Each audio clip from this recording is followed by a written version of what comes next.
আজকে তোমাদেরকে বানিয়ে দেখাবো ইলিশ ভাপা রেসিপি। খুব শর্টকাট, বাড়িতে গেস্ট আসলে তাদেরকে বসিয়ে রেখে তুমি এই রেসিপিটি করতে পারবে, 2 মিনিটেই রেডি হয়ে যায়। যতক্ষণ ভাপাতে ততক্ষণই টাইম লাগবে।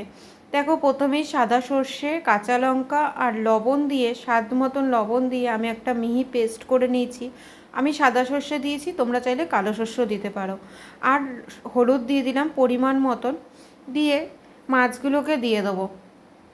তোমরা চাইলে আলাদা বাটিতে করেও মাখিয়ে নিয়ে টিফিন বক্সে দিতে পারো। আমি টিফিন বক্সে করে যেহেতু ভাপাবো, সেই কারণে আমি টিফিন বক্সের মধ্যে একবারে মেখে নেব। সর্ষের তেল দিয়ে দিলাম 2 চামচ মতন। আমি আগেই বলেছি শর্টকাটে করব, একদম শর্টে যত তাড়াতাড়ি হয়, সেই কারণে আমি টিফিন বক্সের মধ্যেই মাছগুলোকে খুব ভালো করে দিয়ে মাখিয়ে নেব সর্ষের সাথে। সর্ষেটার সাথে দেখো মাছগুলোকে খুব ভালো করে মাখিয়ে নিয়েছি। এই রেসিপিটি আমি আমার মার কাছ থেকে শিখেছি, অসাধারণ খেতে হয় গরম ভাতের সাথে। দেখো, খুব ভালো করে মেখে নিয়েছি। মাখার পরে এই বাটি ধোয়া জলটুকু, জাস্ট 2 চামচ জল দিয়েছি, বেশি জল দেবে না, বেশি জল এটাতে ভালো লাগে না। আর 1 চামচ সর্ষের তেল দিয়ে ওপরে কাঁচা লঙ্কা সাজিয়ে কড়াইতে ভাপাতে দিয়ে দেবো। কাঁচা লঙ্কাটা তোমরা ঝালটা নিজেদের ইচ্ছে মতন দিতে পারো। আমি যেহেতু কাঁচা লঙ্কা অনেকগুলো বেটে দিয়েছি বলে আমি কাঁচা লঙ্কা অল্প দিলাম, গোটা কাঁচা লঙ্কাটা।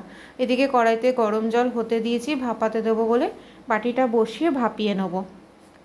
10 থেকে 15 মিনিট ভাপালেই কিন্তু হয়ে যাবে। ইলিশ মাছটা কিন্তু খুব নরম মাছ, বেশিক্ষণ ভাপাতে টাইম লাগে না। দেখো কত সুন্দর কালারটা এসছে। গরম ভাতে না এটা জাস্ট ওয়াও, দারুণ খেতে লাগে, মানে কিচ্ছু লাগবে না তোমার আর পাতে, মানে খুব ভালো হয় খেতে। তোমরা একবার হলেও ট্রাই করো, অসাধারণ রেসিপি। কেমন